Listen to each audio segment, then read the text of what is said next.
Can you feel the energy? Come with me. Let's push it to the limit. Good morning, Nashville, USA. Good afternoon, London, England. Good evening, Brisbane, Australia. G'day, world. When I first came to the US in 2000, I was blown away by three things. And many of those people who know me well know what those three things are. The in-your-face patriotism, the Christian vein running through society, the fact that successful businessmen and women were lauded and complimented. All three of these factors, to varying extents, have been attacked and diminished since then, particularly in the last 7 years. Now, in my early years here, I saw what I termed our big, fat, soft underbelly. It was America's vulnerability. I saw the very guts. I saw the very heart of this nation being eaten from within. America's greatest enemy was not offshore, it was here. The enemy was here, right on shore. Spoiled and bloated by years of abundance and success, America was losing and in places had already lost its place as a world leader. My term, our big, fat, soft underbelly, has become more relevant with each passing day. This current political carbuncle that is festering within our US society has been caused solely and totally by the worthless wankers who wander about the corridors of power in Washington, D.C., aided and abetted by the vermin, scum-bag lobbyists and the biased meanslime media. This group, the elitist, self-serving politicians, the lobbyists and the meanslime media, have brought the mighty USA to this very unexceptional place that we now find ourselves in. And when I'm talking about the elected elite, I'm talking here about both Democrats and the pussyfooting rhinos.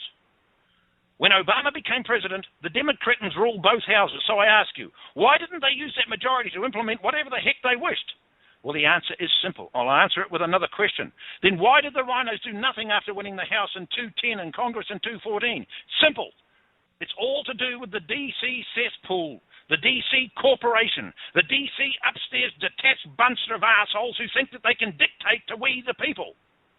And yes, these political prostitutes, the majority who suffer from the political equivalent of venereal disease, where they constantly subvert principles and laws, these bunch of self-serving snouts in the trough, pieces of unprincipled garbage have done what they wish and what they like with total disregard for the citizens of this nation, the very people that they're supposed to be working for. This is precisely why and how America started in the first place. British citizens broke away from the dictates of the upstairs elite in Britain and came to America to exercise their God-given rights and their freedoms. Now, those very same God-given rights and freedoms have been totally and utterly crushed and screwed by these holier-than-thou arseholes parading in D.C. The very same vermin who, after merely a few years of elected office in D.C., have become very wealthy millionaires and multimillionaires. The dastardly low-life rhino bastards who went to D.C. in 2010 and 2014 were all piss and wind about how they were going to stop, how they were going to slow up, how they were going to bring the U.S. hater Obama into heel.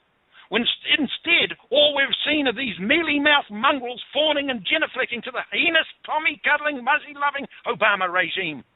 Not only have these mongrel bastards tossed we the people in the gutter, but they've had the audacity and the arrogance to ignore the fire and fury that is coming from within society. That fire and fury is not coming from just rhinos.